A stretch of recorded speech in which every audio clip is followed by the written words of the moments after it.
Et bonjour à tous. Alors, on va évoquer aujourd'hui la Bundesliga. D'abord, je me permets de faire un petit rappel sur les liens pour nous suivre sur les différents réseaux sociaux, liens que je mets ici en surbrillance.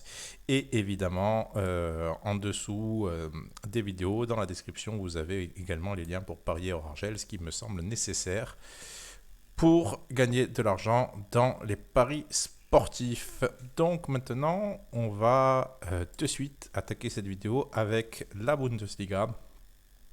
On voit que l'Union Berlin reçoit le FC Cologne, une cote à 2,48, une cote qui semble bien placée à bien des égards d'ailleurs, parce que quand on fait le rapport des expected points, on voit que l'Union Berlin est ici, un peu mieux que sa position actuelle au classement. Donc c'est une équipe qui sous-performe, hein, il devrait avoir 5 points de plus.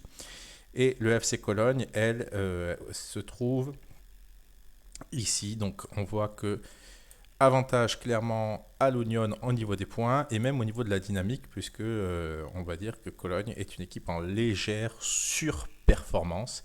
Et quand on fait le bilan depuis le 1er janvier 2022, c'est-à-dire depuis le retour de la trêve, on voit à peu près les mêmes données. On voit que l'Union Berlin est devant son adversaire du jour. Cela dit, à 2,48, on peut se dire que la cote est sensiblement bien placée. C'est pas une erreur de jouer. Je pense qu'il y a une value qui est assez nulle, mais elle n'est pas sous-value. Ça peut se jouer, mais ça peut aussi largement se laisser. Pour les matchs de samedi, Bielefeld contre Stuttgart, on laissera tomber. Leverkusen, Hertha Berlin. Et là, je dois dire que cette cote à 1,43 me paraît vraiment élevée. Pourquoi? Parce que quand on regarde encore les points attendus, on voit que Leverkusen, alors certes, est un petit peu en surperformance, c'est-à-dire qu'il devrait avoir 3 points de moins, mais on voit que c'est une équipe qui figure dans le top 4 de Bundesliga, là où le Hertha Berlin, eux aussi, légère sous-performance pour eux, parce qu'ils devraient avoir 1,5 point en plus. Mais cela dit, ça reste une équipe qui est parmi les 4 pires équipes de Bundesliga, donc c'est le quatrième meilleur contre la quatrième pire équipe. Et là où ça devient un peu plus intéressant, et il faut donc pondérer donc ces statistiques, on voit que Leverkusen, depuis la reprise, enfin depuis 2022 quoi, tout simplement, est la deuxième meilleure équipe de Bundesliga, et le Hertha Berlin finit dernier avec seulement 6 points attendus en 10 matchs, ce qui est un bilan vraiment, vraiment faible, trop faible. Donc une cote à 1,43, ben, ça se prend tous les jours. Et le moins 1 me paraît également intéressant. En plus, c'est une sécurité. Le moins 1,5 également. Donc finalement, la value, elle est sur toutes les lignes ici. Et c'est pour ça que ce match-là doit être joué. Pour les autres matchs de samedi, Fribourg face au Bayern, le Bayern est à 1,53. Alors c'est assez curieux, je trouve que c'est une cote assez faible finalement. Pourquoi? Bah alors oui, évidemment, le Bayern est largement au-dessus de tous ses adversaires en termes de points attendus, en termes de points aussi, en termes de buts, d'expected goals, bref, tous les domaines. Cela dit, c'est un retour de trêve international. Le Bayern a beaucoup de joueurs internationaux et le Bayern en retour de trêve, c'est toujours un tout petit peu plus poussif. Et Fribourg, normalement, est une bonne équipe à domicile, notamment. Oui, voilà, ils sont cinquièmes en termes de points attendus à domicile. Donc ça fait figure parmi les tops équipes de Bundesliga. Donc la cote à 6 me paraît intéressante. Peut-être un plus 1,5 serait à tenter, ou sinon peut-être que le coup le plus évident. Ah, ils ont changé leur ligne de cote d'ailleurs, parce que hier il y avait un over 0,5 à 1,44 et aujourd'hui ils ont changé avec un over 1,5 à 3. Donc ça c'est vraiment à réfléchir. Est-ce que Fribourg est capable de marquer deux fois? Oui. Est-ce qu'il est capable de marquer deux fois plus de 30% du temps? C'est à réfléchir vraiment. Il va falloir attendre les compos pour savoir si, et évidemment voir si la cote ne bouge pas trop, pour savoir si cette cote-là est toujours value, enfin, ou du moins si elle l'est. Donc, on a fini avec ce match. Maintenant, on va regarder un dernier match. Alors là aussi, Offenheim reçoit Bochum. Offenheim à 1,50, sincèrement. Je pense que vous faudrait le laisser de côté. Offenheim, en termes de points attendus, qu'est-ce que ça donne? Ça donne une équipe qui est sixième. C'est très intéressant. Alors, je suis à domicile, ça me paraissait bizarre. Donc voilà où est Offenheim. Et surtout, voilà où est Bochum, c'est-à-dire que finalement, l'écart de points attendu entre Offenheim et Bochum, c'est seulement quasiment 5 points d'écart. 5 points d'écart et on se retrouve à une cote à 1,50. Je ne trouve pas cela fou, surtout qu'Offenheim est assez incompréhensible, assez difficilement lisible. C'est une équipe qui sort d'une contre-performance assez énorme face au Hertha Berlin en ayant perdu 3-0. Et Bochum, c'est une équipe quand même qui va bien. Il faudrait regarder depuis 2022, par exemple, et on voit que Bochum est devant Hoffenheim. Donc, il n'y a vraiment aucun intérêt à jouer Hoffenheim ici, à part si vous avez des infos ou des certitudes. Mais voilà, un 50, en termes de cote pure et en termes de statistiques, c'est une cote qui est trop faible. On devrait la jouer aux alentours d'un 75, à mon sens. Et enfin, on va regarder pour ce samedi le match entre le Borussia Dortmund et Leipzig. Première chose à voir, Leipzig est devant. Leipzig sous-performe. Dortmund surperforme. Il devrait avoir 9 points de moins en termes de stats avancées, c'est quand même énorme.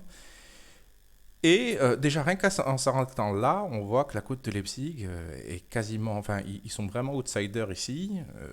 Normalement, la cote devrait être plus basse. On pourrait penser que ce serait du 2,70 et en descendant Dortmund légèrement favori parce qu'ils reçoivent. Mais déjà, vous voyez que cette cote-là devrait être tentée. Et si la cote monte, parce que je pense qu'elle montera toujours un petit peu avant le match, aux alentours de 3, vous pouvez prendre Leipzig tous les jours. Ce sera jamais une erreur, même s'ils perdent 3-0. C'est pas très grave en termes de stats. La cote de 3 ne serait pas justifiée. Mais le pari le plus évident, enfin le plus évident si on parlait d'évidence dans les paris sportifs, mais le pari le plus intéressant à jouer au niveau de tout ce qu'on connaît de ces équipes-là, ce serait un over 3 à 1,91. Pourquoi? Parce que Dortmund a la fâcheuse tendance de laisser trop d'espace derrière. Leipzig est quand même plutôt pas mal défensivement, mais encaisse toujours des buts, surtout que Dortmund a une force offensive non négligeable. Donc c'est l'over 3 qui me paraît le mieux ici, et pourquoi pas tenter un over 1,5, mais si on part du principe que Leipzig va souvent marquer 2 buts, autant prendre le remboursé si match nul. Voilà. Maintenant, on continue notre tour. Les matchs de dimanche, il n'y a vraiment rien à signaler. Gladbach est à 2,31, ça me semble assez faible par rapport à Mayence qui est une meilleure équipe au niveau collectif du terme. Et si on peut regarder vite fait ce que nous donnent les stats, mais on voit que Mayence est largement au-dessus de Gladbach, même si Gladbach sous-performe. Mais on va rester sur Gladbach parce que la semaine prochaine, il y a un Greuther Fürth Gladbach et là, la cote à 1,75 me paraît trop haute. Et en termes de stats, on va le voir ici, Greuther Fürth, certes, sous-performe, il devrait avoir 7 points de plus. Cela dit, 7 points de plus avec un total de 21 points, c'est-à-dire un total très faible. C'est-à-dire que même en leur mettant les points qu'ils devraient avoir, ça resterait l'une des pires équipes de Bundesliga. Pour Gladbach, c'est un petit peu différent, déjà parce que la dynamique est différente. Adjuter fait enfin jouer Alassane Plea, Marcus Thuram et parfois Brelan Bolo ensemble. Donc Gladbach retrouve une force offensive, et c'est cette force offensive qui me fait dire qu'il devrait pouvoir sortir vainqueur d'une telle rencontre. L'over 1,5 à 1,66 me paraît moins bien coté que la victoire. Donc même le moins 1 ici se tente sans souci. Donc voilà sur ce match. On va les retourner dans 10 jours. Il y a un Stuttgart-Dortmund, et là encore, en termes de dynamique, Stuttgart est intéressant en ce moment. Vous le voyez, hein, ils sont ici depuis janvier 2022. C'est une équipe qui est mal classée, mais c'est une équipe qui a beaucoup eu de blessures. Silla s'est blessé depuis le début de la saison, quasiment. Kaladzic revient et il commence à marquer. Ils ont un duo d'attaquants Marmouche, c'est intéressant. Je crois qu'ils ont un jeune qui s'appelle Thiago en attaque qui est très remuant, et de ce fait, je les imagine assez bien pouvoir contrer le Borussia Dortmund, soit en prenant l'over 1,5 à 2,64, ce qui est une cote assez belle à mon sens, parce que Stuttgart, c'est un profil d'équipe qui attaque, ou alors jouer la sécurité, un over 3, parce qu'on peut se dire que Dortmund peut marquer face à une défense de Stuttgart qui est pas terrible malheureusement pour eux. Donc l'over 3 me paraît ici un super coup, et l'over 1,5 serait la petite surprise à tenter, si on peut parler de surprise. Pour les autres matchs, le Bayern, il n'y a rien à dire. Un 10, c'est pas jouable. Le FC Cologne non plus. Wolfsburg, Bielefeld, on va attendre. Bielefeld est une bonne équipe. Leverkusen à Bochum à 1,70. Il faudrait que ça monte à 1,80. Les stats nous montrent que que Bochum est une bonne équipe. Donc, il n'y a vraiment pas grand-chose à dire sur ce match-là, si ce n'est qu'attention à cette cote, qui est d'ailleurs montée. Il me semble qu'hier, elle était plus à 1,60 et aujourd'hui, elle est à 1,70. Donc, c'est aussi le signe que les parieurs font attention à cette cote-là et misent l'adversaire. Et enfin, le dernier match à tenter, à mon sens, serait le Rasenballsport Leipzig face à Hoffenheim. Pourquoi? Parce qu'on l'a dit, Hoffenheim a beaucoup de difficultés. Alors, c'est vrai que c'est une équipe qui est meilleure quand le jeu en face est plutôt débridé, ce qui sera sans doute le cas face à Leipzig. Mais Leipzig FC est bien meilleur quand l'équipe en face ne calcule pas. On l'a vu, ils ont eu des difficultés dernièrement. Je n'ai plus leur match en tête, mais il me semble qu'ils ont perdu à domicile contre Fribourg ou fait match nul, une équipe assez solide. Et là et récemment, je crois qu'ils ont fait encore un match nul contre Francfort, dans des équipes qui laissent peu d'espace. Tout le contraire d'Offenheim, qui est une équipe qui attaque tout simplement, avec son jeune entraîneur. Donc Leipzig à 1,60 me paraît pas mal. Regardez les stats ici. On voit que Leipzig est deuxième, Offenheim est un peu plus loin. Alors il n'y a que 9 points d'avance, c'est vrai. Mais c'est une équipe en sous-performance contre une équipe en surperformance. Et c'est toujours bon à savoir. On va regarder un peu depuis 2022. On voit que Leipzig est toujours dans le top niveau. L'Offenheim est un peu plus bas. Donc la cote à 1,60 me paraît belle et je tenterai même le -1 à 1,95 pour avoir une sécurité parce que ça pourrait très bien finir en 4-2, en 4-1 pour Leipzig avec un but d'Nkunku évidemment. Donc voilà pour la Bundesliga, j'espère avoir été clair. N'hésitez pas à commenter, on fera gagner un mois à l'un des commentaires tirés au sort. On l'a déjà fait pour le mois de mars, on va le faire pour le mois d'avril.